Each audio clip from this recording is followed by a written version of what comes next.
Good afternoon and welcome to the City Club of Cleveland. My name is Paul Harris and I am president of the City Club's Board of Directors, and I'm glad I didn't knock the gong over. I am very pleased to introduce today's speaker, author and founder of Media Matters for America, David Brock. Now, during 2015, we've had a number of City Club forums that have addressed the political divide in the United States and its implications in multiple respects. Today, we have a speaker who has prominently lived on both sides of the divide. In the 1990s, Mr. Brock developed a reputation as a conservative journalist for the American Spectator and wrote stories on Anita Hill and her sexual harassment claims against U.S. Supreme Court nominee and current Justice Clarence Thomas. He also wrote on the so-called Troopergate scandal involving Paula Jones and her sexual harassment claims involving then-Governor Bill Clinton. Mr. Brock later wrote an investigative biography about Hillary Clinton. A Political story last year stated that Mr. Brock, quote, intended the book as a hit piece, but the project converted him instead to a Clinton supporter, and soon he publicly disavowed his earlier attacks on the pair, end quote. In 2004, Mr. Brock founded Media Matters for America, a nonprofit corporation that, quoting from its website, is dedicated to comprehensively monitoring, analyzing, and correcting conservative misinformation in the United States media, end quote. In 2010, Mr. Brock founded the super PAC America Bridge 21st Century and later founded Correct the Record, a super PAC that, as stated at its website, is, quote, a strategic research and rapid response team designed to defend Hillary Clinton from right-wing baseless attacks, end quote.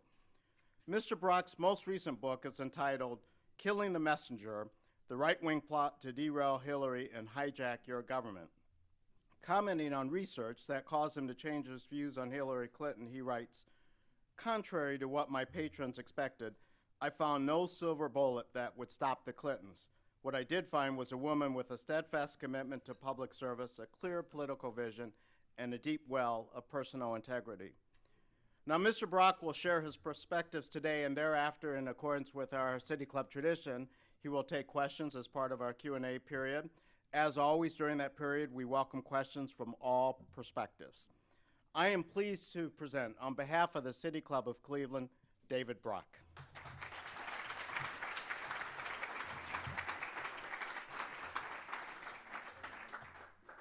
Thank you very much. It's great to be here today. Thank you all for coming. I want to thank Paul for his introduction, Dan, the City Club for having me today, and also Tamaria Marino for generously providing copies of my new book out in the hall. The price is right. Pick one up. I'm happy to sign them. So 7 months and 1 week from today, Republicans will meet here in Cleveland to nominate their candidate for President of the United States.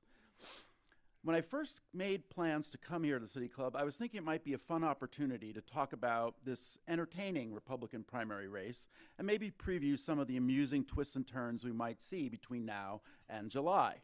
I mean, remember 4 years ago, the Republican National Convention featured Clint Eastwood yelling at an empty chair. And watching some of the Republican debates earlier this fall, it was starting to seem very possible that we'd see something even more hilarious this time around. But over the last few weeks, the Republican primary has felt less like a three-ring circus and more like something truly dark and dangerous.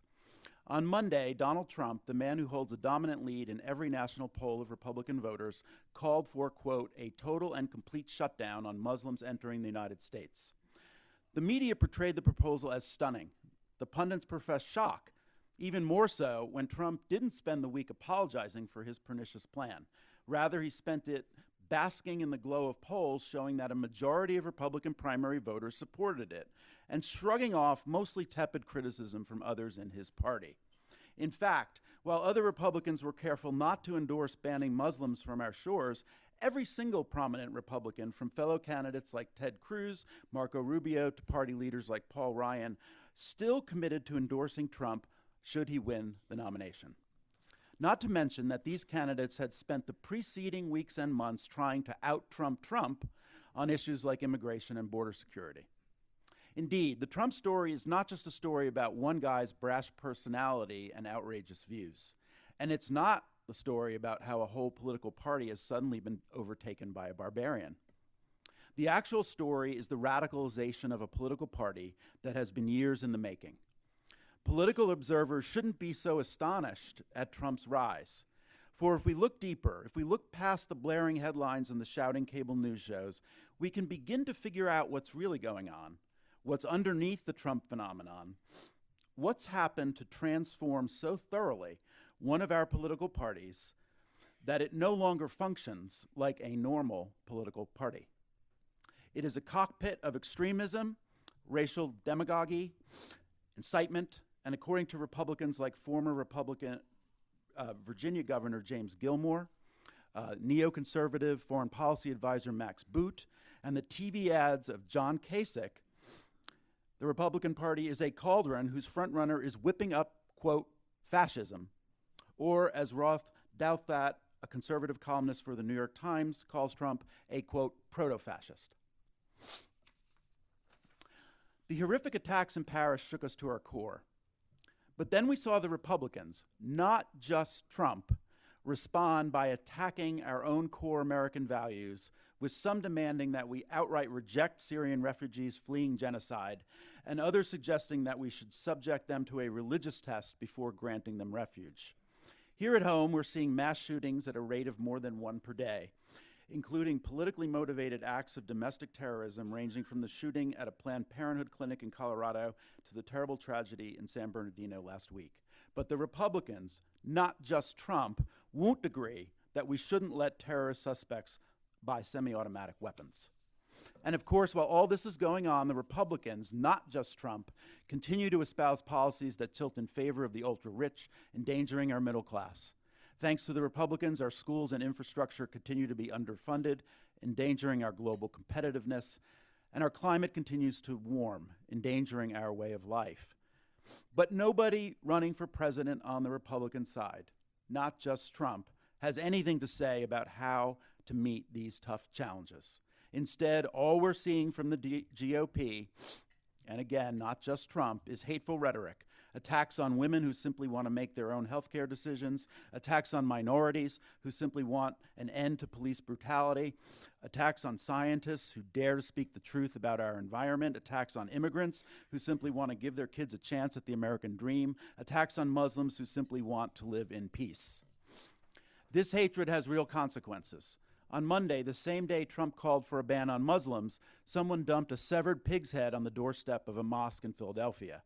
Meanwhile, his remarks are being reported all over the world, including in places where our enemies are recruiting terrorists to attack America.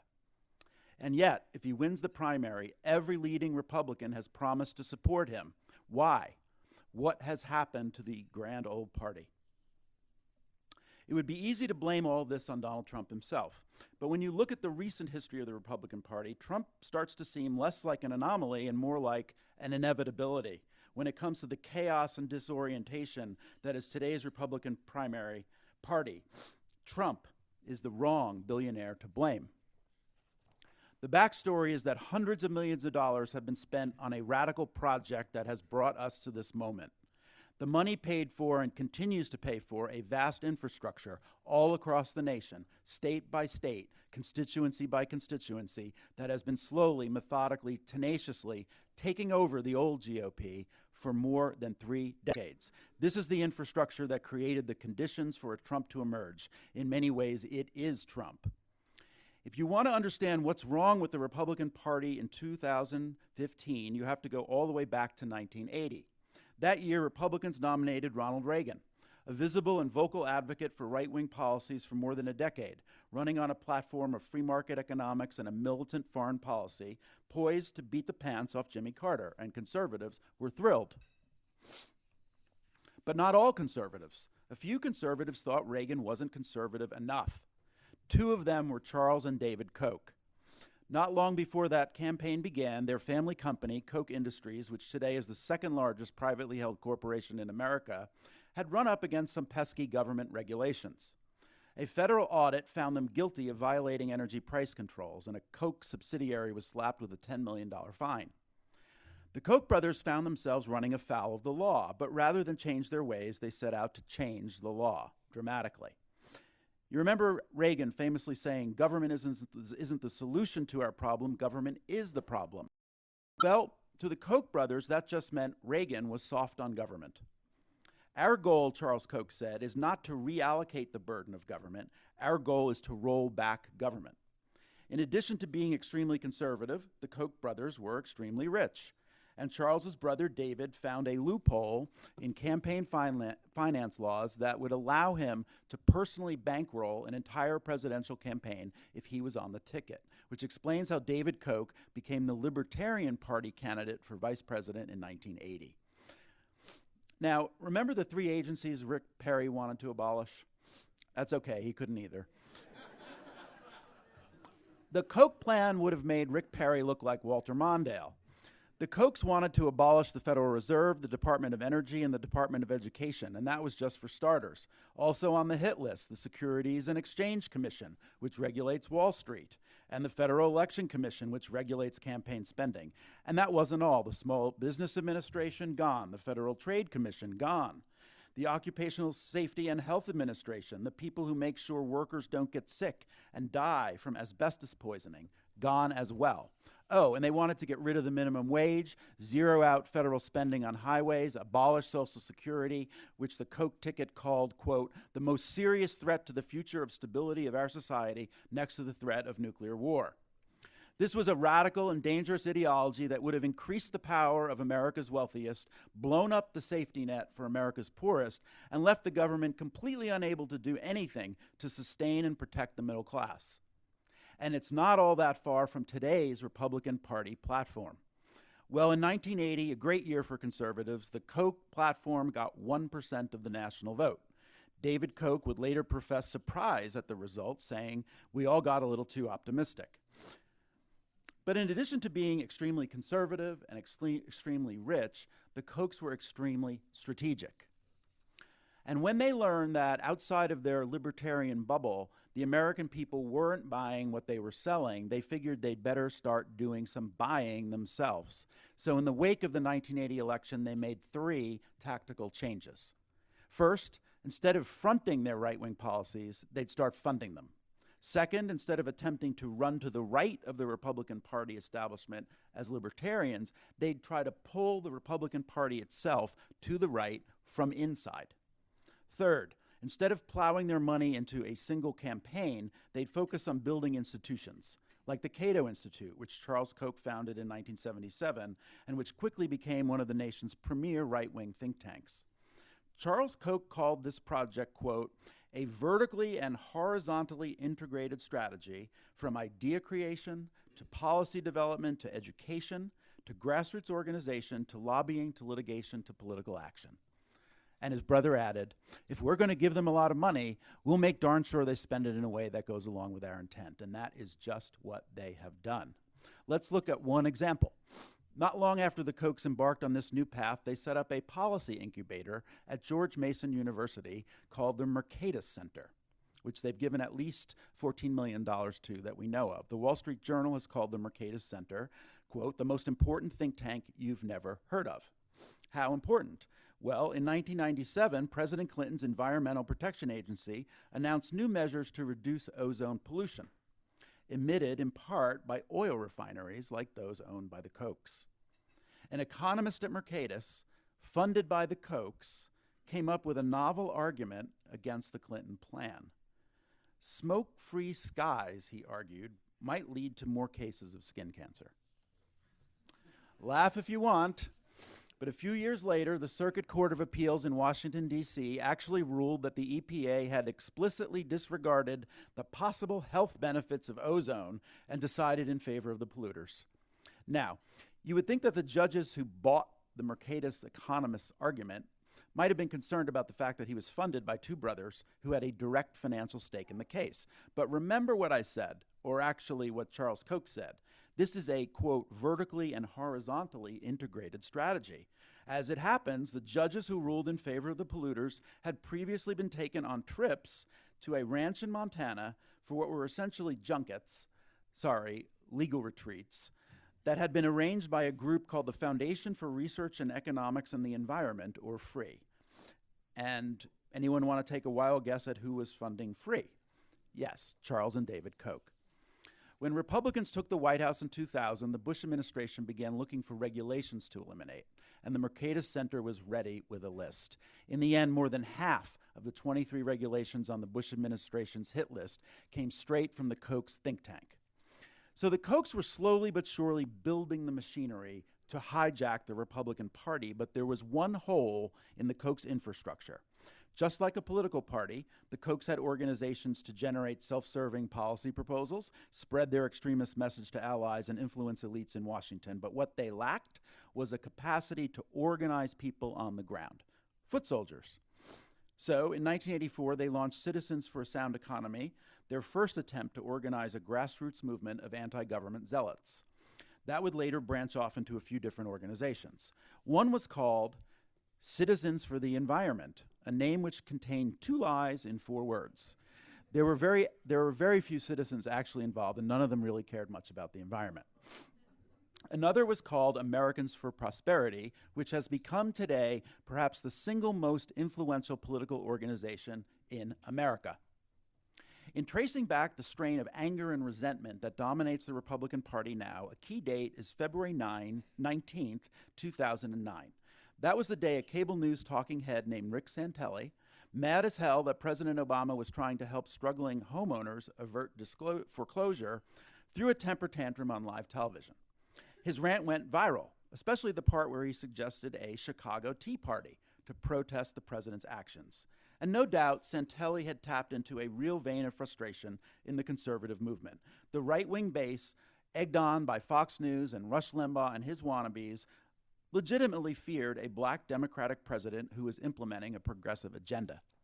But that's not the real story of the Tea Party movement. Yes, it may have been a reflection of authentic anger, but that anger was funded, organized, channeled, and directed by Americans for Prosperity, along with Freedom Works, another one of the splinter groups that formed out of Citizens for a Sound Economy. These were the organizations that convened the conference calls, wrote the talking points, bought the web domains, and orchestrated the protests. A 2010 New Yorker article revealed for the first time what was going on behind the scenes of this burgeoning movement, taking readers inside a July 4th summit called Texas Defending the American Dream. There, speakers warned an audience of 500 that the Obama administration had, quote, a socialist vision for this country. An award was presented to a blogger who had described the president as the cokehead-in-chief, suggested he was mentally ill, and actress Janine Turner declared that, quote, they don't want our children to know about God. One advertisement for the summit decried the influence of lobbyists and special interests, but its organizer, it turns out, was an employee of Americans for Prosperity. Oh, and the lunchtime keynote speaker, a then little-known politician who denounced President Obama as the most radical president ever to occupy the Oval Office and warned of, quote, the government taking over our economy and our lives. His name was Ted Cruz, and that fall he was elected to the U.S. Senate. This is the same Ted Cruz who is now a frontrunner for the Republican nomination, and in my judgment, the likely Republican nominee. The Tea Party, whose adherents believed that President Obama was plotting to take away their guns, force their kids to gay marry illegal immigrants, and shove us all into FEMA camps. It wasn't a spontaneous outpouring of pent-up energy at all. It was a Koch brothers subsidiary, a carefully curated, top-down strategy to develop what looked from the outside like a real grassroots movement. Today, Tea Party values are virtually indistinguishable from those held by the base of the Republican Party, a base that is in open revolt against the established GOP, favoring outsider candidates like Trump and Cruz. The Kochs got what they paid for. Their cynical manipulation of the frustration, anger, fear, and resentment in the Republican rank and file finally established the Kochs as the alpha dogs of a new Republican establishment that is sharply more right-wing than the one they supplanted. Meanwhile, in early 2010, the Kochs got a huge gift when the Supreme Court handed down the Citizens United decision. Now, groups like Americans for Prosperity were suddenly free to spend unlimited money on direct advertising. Of course, while these ads attempted to channel the rage of the conservative base, they were funded by the Kochs and their friends, corporate special interests who were hoping to exploit that rage to elect politicians who would do their bidding, enacting a radical agenda that not coincidentally was tailored to benefit the bottom line of Koch Industries. Well, while the presidency eluded them in 2012, Koch spending was decisive in swinging the House to the Republicans in 2010 and the Senate in 2014. In turn, the ideological coloration of the Republican caucus shifted ever rightward. Consider, in 2007, when the House passed a minimum wage increase, 82% of Republicans voted for it. When the bill went to the Senate, it passed with 94 votes, half of which came from Republicans. Today, it's more likely that a Republican running for office will say, we shouldn't have a federal minimum wage at all. Consider, in 2008, the Republican platform acknowledged the impact of human economic activity on our climate, and their nominee, John McCain, campaigned on a cap-and-trade proposal. Today, forget about it. The Kochs haven't just made our air and water toxic for everyone, they've made holding a sensible position on climate change toxic for Republicans. As Tim Phillips, the president of Americans for Prosperity, said, quote, if you buy into green energy or play footsie on this issue, you do so at your political peril, and that's our influence. But the real proof of the Koch status came as Republicans started jockeying for position ahead of the 2016 presidential race, auditioning for the brothers' support. And I mean that literally. Each of them has traveled to private meetings with the brothers, almost as if they were interviewing for a job at Koch Industries, which, of course, they kind of are.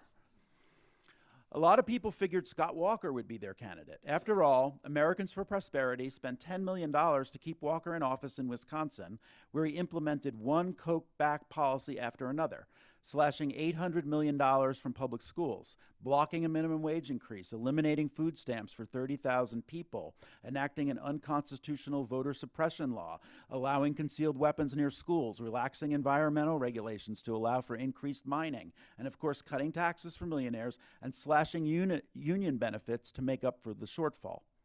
And I'm sure they love Scott Walker, but they didn't need Scott Walker.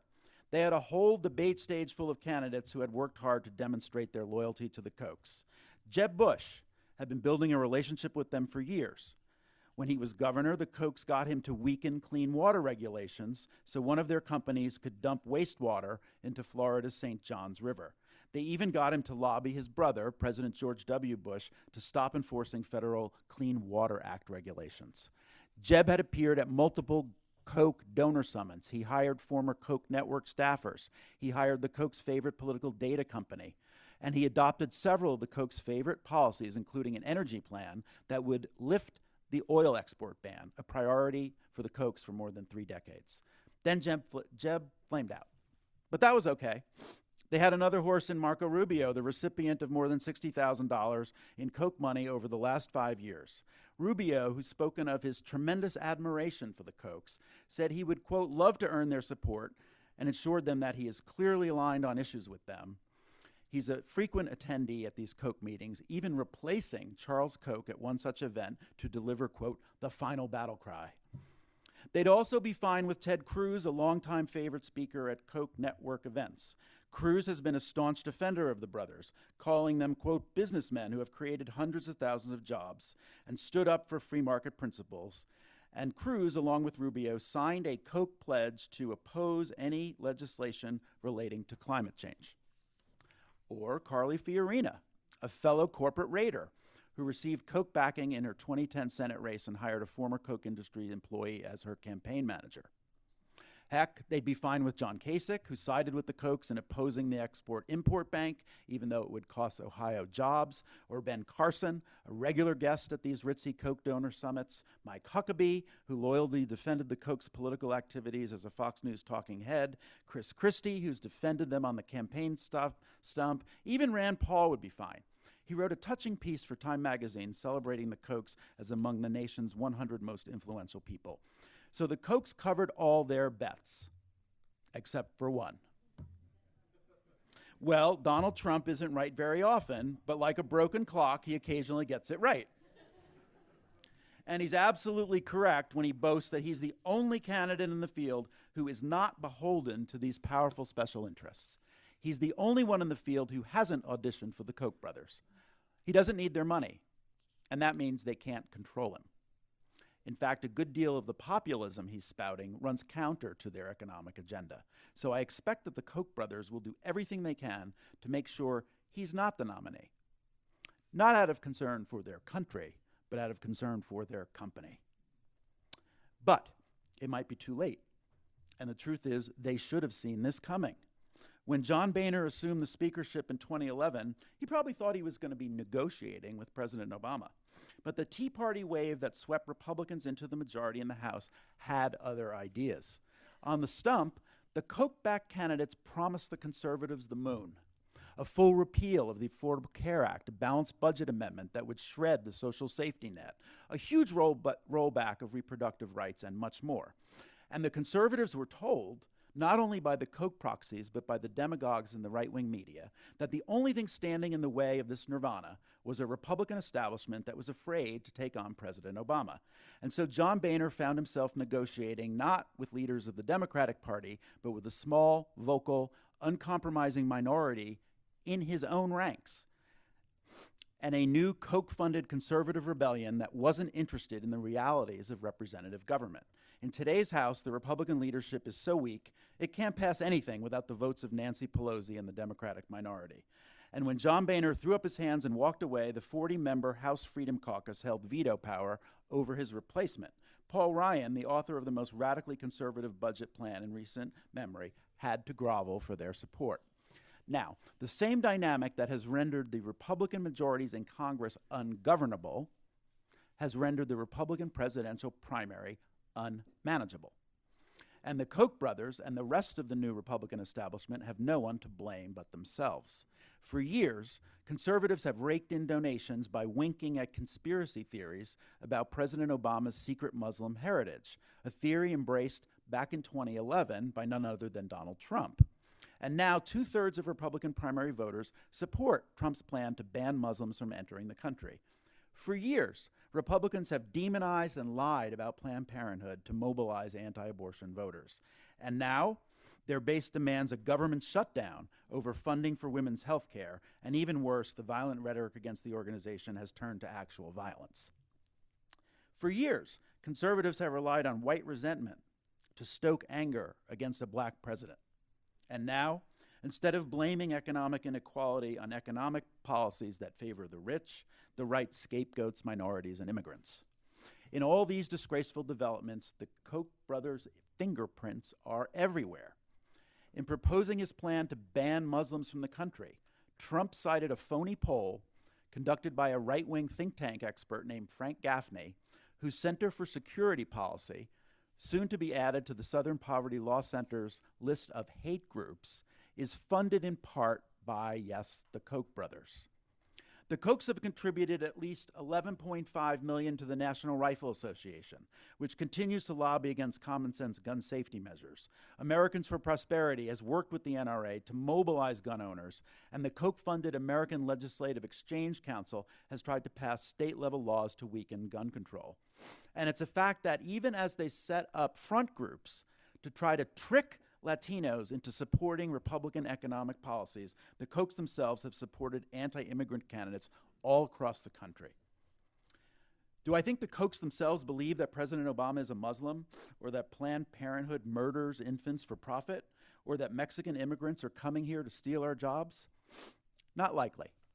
But fomenting the hate and paranoia within the conservative grassroots has enabled them to seize control of the Republican Party, and now they're running scared. Not of Donald Trump, but of Trump's supporters, the very people whose fear and resentment they've ridden to power. They created this monster, and now the monster has escaped from the lab. While it's frightening to imagine Trump accepting the nomination here in Cleveland next year, much less taking the oath of office in January 2017, the truth is that every single Republican in the field has signed on to the Koch's selfish agenda, which, while it lacks the fascist overtones of Trump's plan, would still transform this country into something unrecognizable. Moreover, any Republican president, no matter what he or she actually believes, will be hostage to the same extremist pressures that have plagued every elected Republican for the last decade. And we've already seen many of them echo Trump's anti-Muslim sentiments in slightly less ugly language. In short, it really doesn't matter who's atop the GOP ticket. We know who'll be running the show, the Koch brothers, and the unhinged conservative base they've unleashed.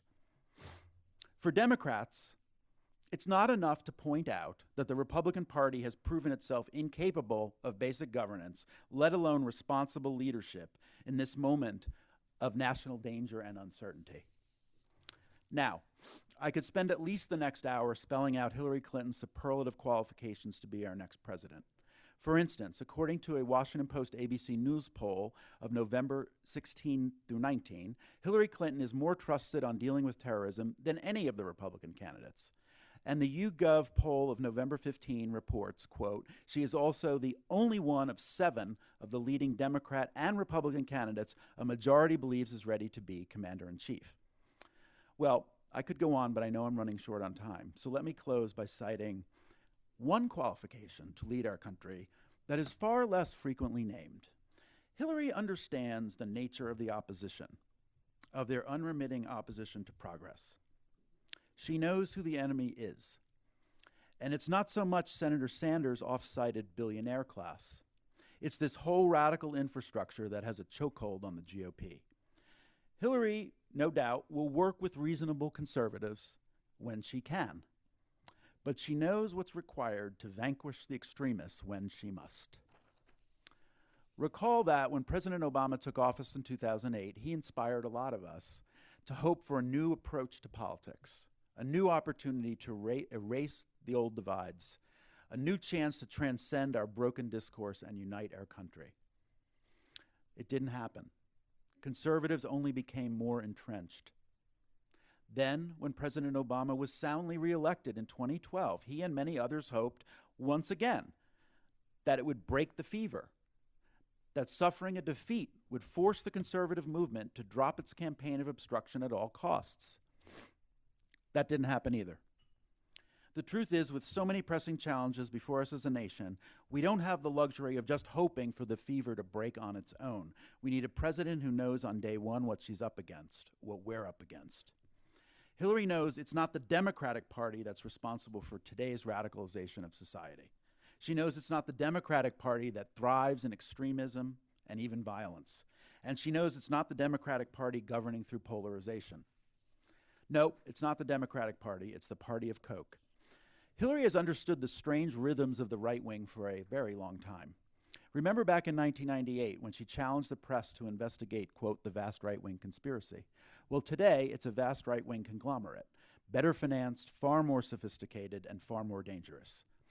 She knows it was an arm of that conglomerate that recently kept her under the Clegg lights for an 11-and-a-half-hour grilling on Benghazi. In those hours, Americans saw who Hillary is. They also saw who the Republicans are, a gang of radical know-nothings, abusing congressional power for partisan gain. And who was it behind the rise of Trey Gowdy, the leader of this inquisition?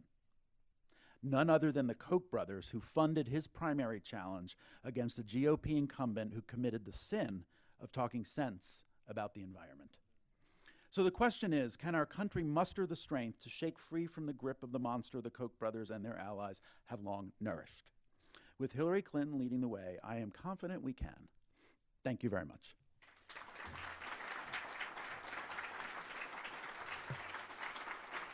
Thank you.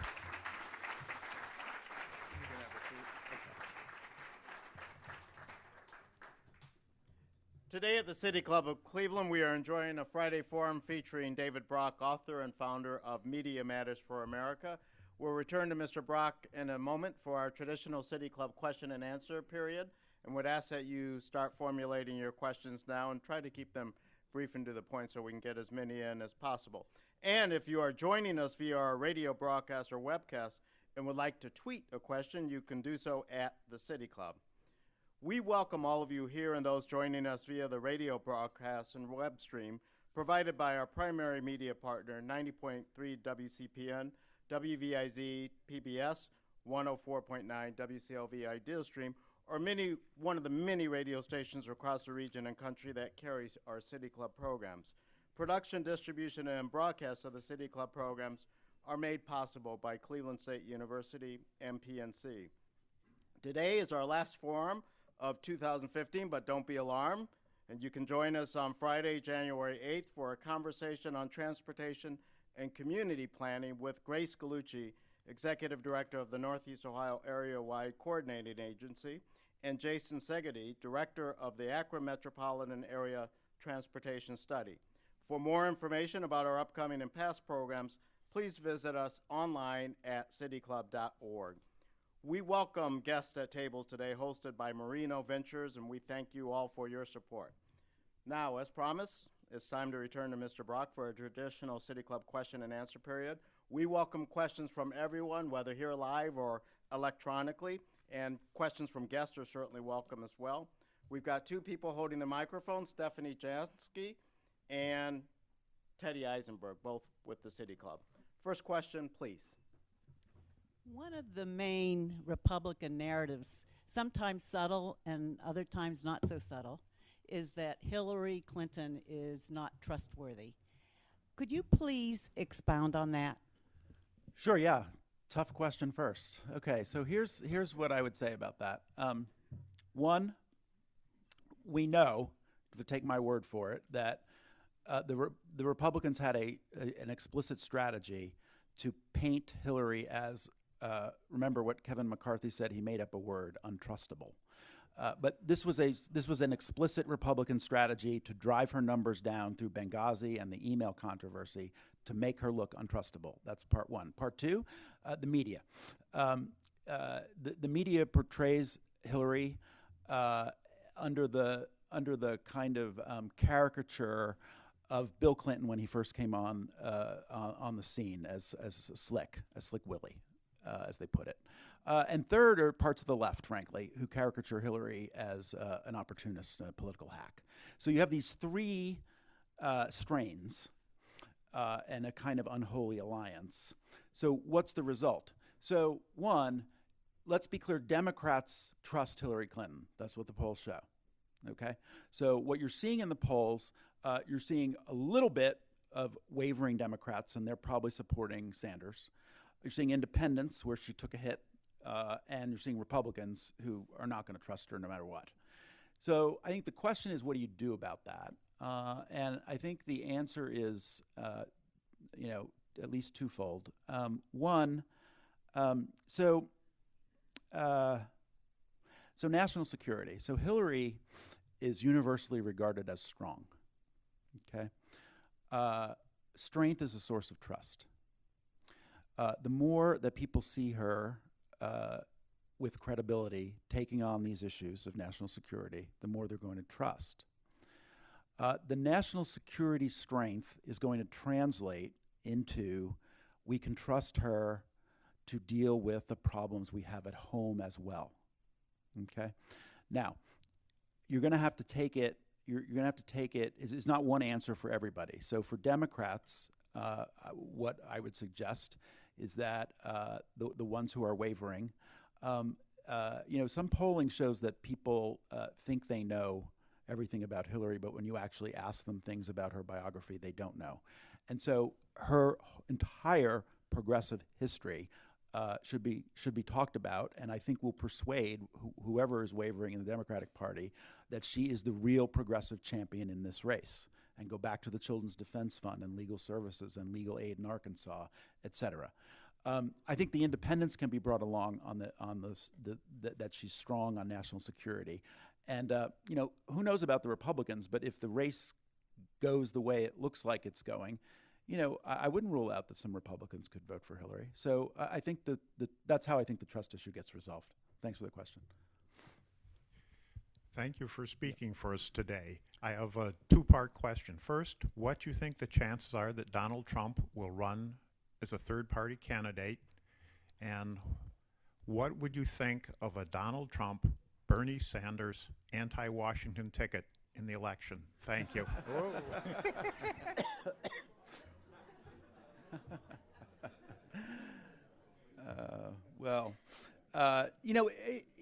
The thing about that we've seen with Donald Trump is that anybody who tries to predict anything about him ends up being wrong.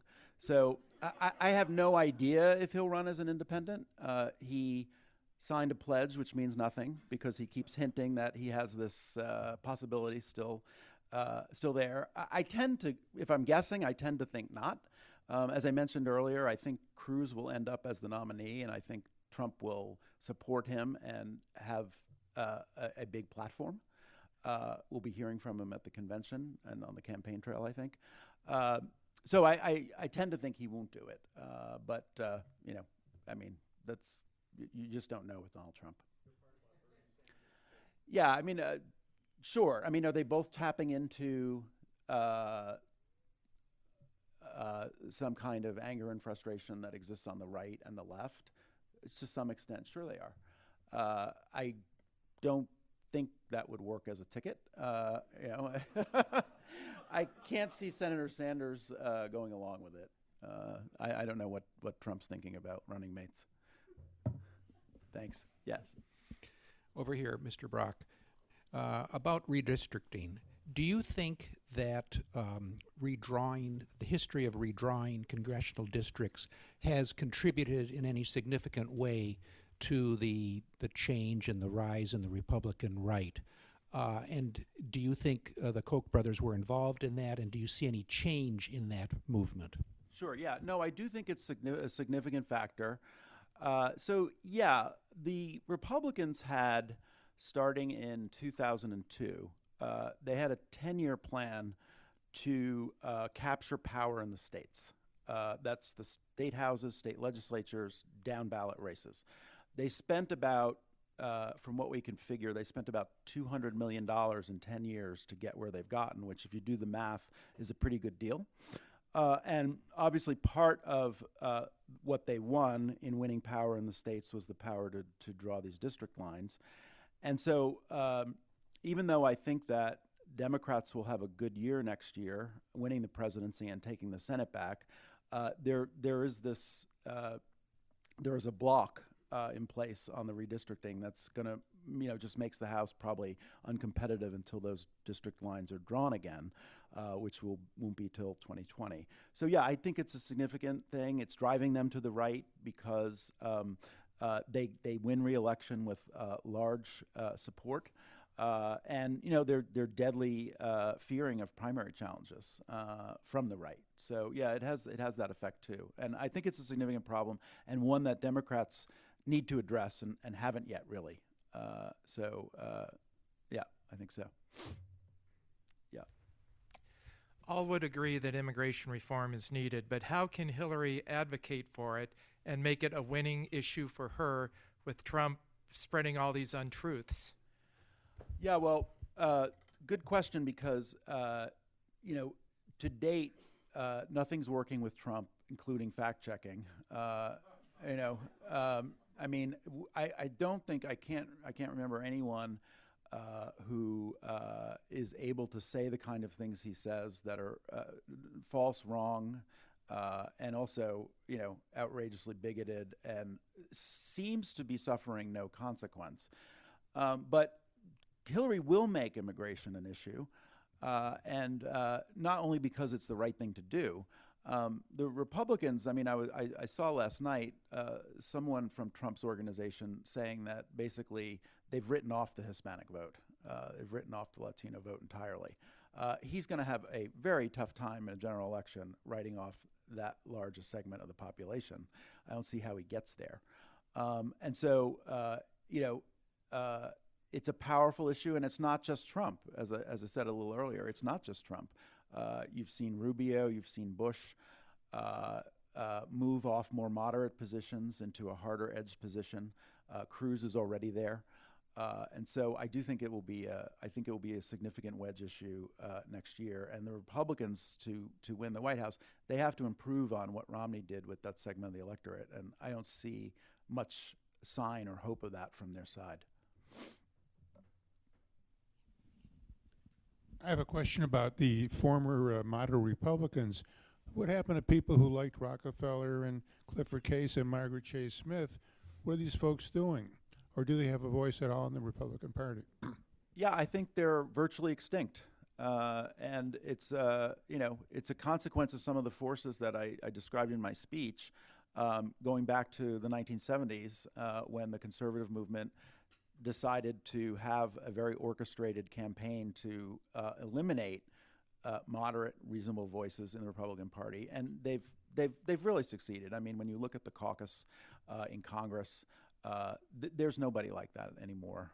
Maybe one or two here and there, but and they barely hold on to their seats.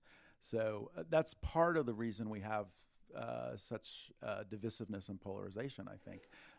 And it would be great, even as a Democrat, I believe it would be great to be able to sit down and have conversation about policy issues with reasonable Republicans. It's just that, there's no sign of them.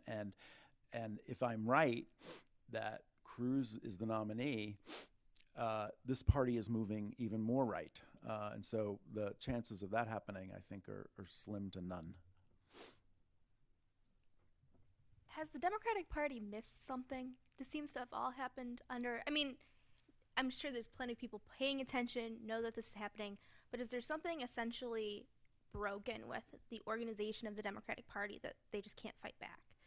No, I don't think so. I think that going back, and I have a whole section in my new book about this, the sort of the first third of the book talks about the Democratic response to the infrastructure that the Republicans had built up over the years. And so we're going back now a dozen years or so, there was really after John Kerry got swift-voted, that was a big wake-up call.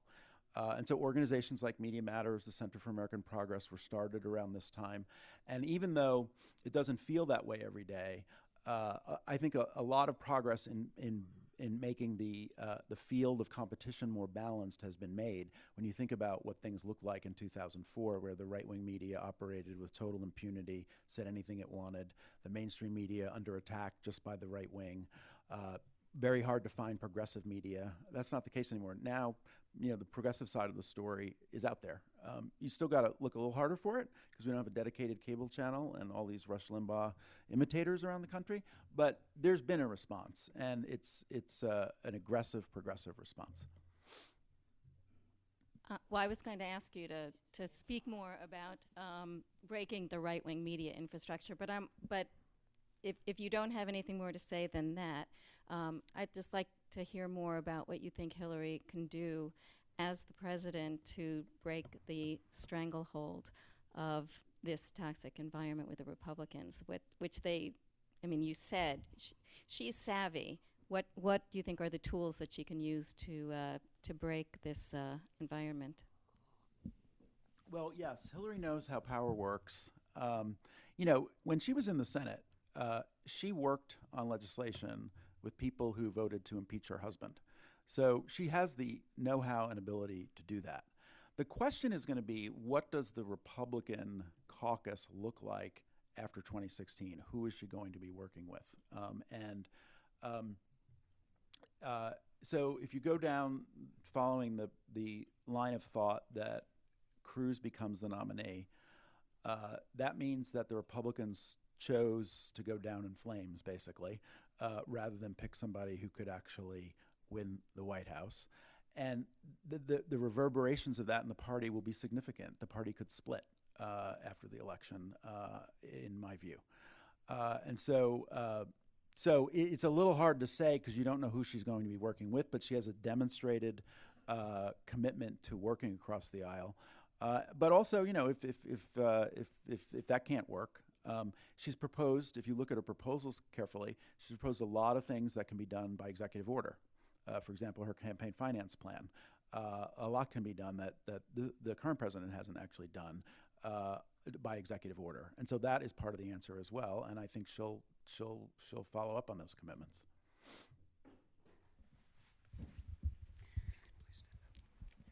I really appreciate your observations and insights. Thank you. My question, when you commented that the GOP is not a normal party, right? Would you say more about what characterizes a normal political party? Sure. Look, what I mean by that, well, it's a very funny question these days. But what I'm characterizing there is when President Obama was sworn in, the Republicans were meeting at the very same time and decided on a strategy of obstruction. That's not normal. Normally, there's a give and take. obstruct everything, give him no victory, even if it meant sabotaging the economy. And so that's an example of what I mean by abnormal. They're not interested in the normal give and take of responsible governance. They're not there to govern. Yes, would you please comment on the comparison of the Prosperity for America movement to the John Birch Society movement and what happened to that in its demise? Yeah, well, yeah, that's a good question. There are certainly, there was a point at which the John Birch Society was no longer necessary because the Republican Party had become so right wing. So I think it still exists out there, but it's not a force. But there are definitely some parallels and analogies that can be drawn.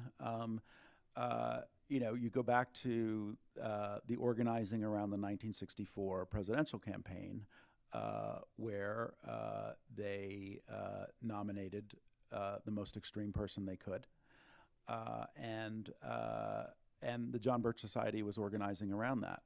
Now, as I said a little earlier, it's a little hard to say who the Koch brothers or Americans for Prosperity favorite would be in the primary, since they're comfortable with all of them but Trump.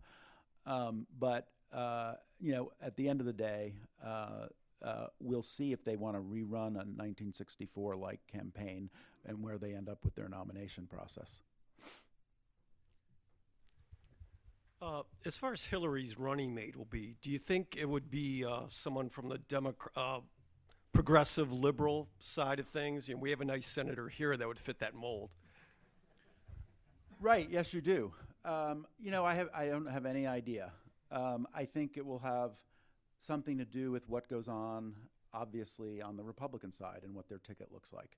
So I think you kind of have to reserve judgment till you see exactly what the Republican ticket looks like. But there's a strong bench out there of Democrats, and certainly Sherrod Brown is a great senator. Yeah. Yes, hi. I was wondering two things. One, why you believe Ted Cruz is the likely candidate, and two, in terms of someone said a rather unlikely ticket, what about Hillary Burney? Sure. So Ted Cruz. So why do I think Ted Cruz is going to get the nomination? A number of reasons.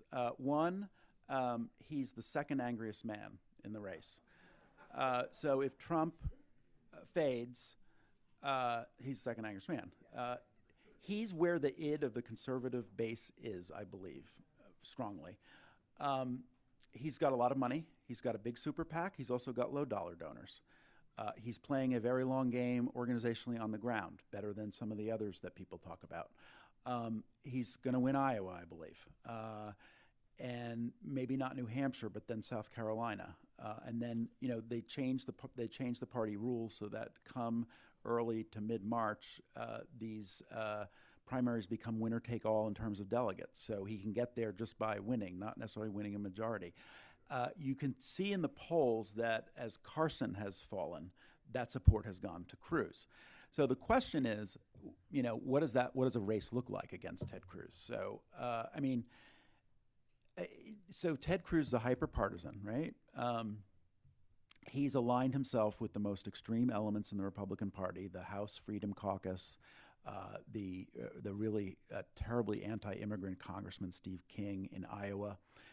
People who know Ted Cruz best despise him, including his former college roommate. He's raised money for groups that ran ads against his own fellow Republican senators, single-handedly forced the government shutdown, which his own colleagues said was a suicide note. Wildly out of touch with American voters, supports a constitutional amendment to ban gay marriage. He voted for Donald Trump's proposed Muslim ban on women's issues, supports the personhood legislation. He's against contraception. He's called those abortion-inducing drugs. Economics are all wrong, supports a flat tax. So, those are the kinds of issues that are going to be raised. And, there's an awful lot to talk about with Ted Cruz. But I do believe if you watch, we watch too much right-wing media with what we do. We watch Fox News, so you don't have to. But if you're consuming all that, you can see where it's going. And I think you never discount a demagogue. So there's probably some outside chance that somehow Trump gets it. But I think it ends up being Cruz and Rubio, who everybody is saying, oh, Rubio. I just don't see it. I mean, I think Rubio has some critical weaknesses, his absenteeism, his kind of weird listlessness on the campaign trail, all the mess with his personal finances. There's a lot. He hasn't been vetted. Rubio hasn't been vetted. Yeah. Hi, David. Thanks for being here today. Thanks. When in 2016, if and when a Democrat wins this national election as president, it'll be the third time in a row that a Republican has not won the White House. Do you think we will see a major shift within the party, or at least a strong conversation of where they need to go, how they need to change? Yes, I do think so. The question is, I think this conversation has been a long time coming, and the question has been how much do they have to lose for the conversation about the future of the party to happen. They have lost twice to President Obama, but they won those midterms, so that's put the conversation off. But yeah, I think if they crash and burn and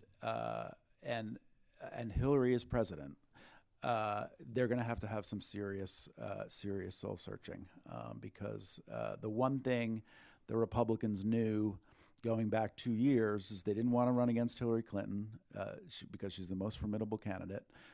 That's what it's going to end up being. They've resisted her for going on 30 years, so they're going to take it very hard, and I think they're going to have to possibly chart a new course. Thank you very much.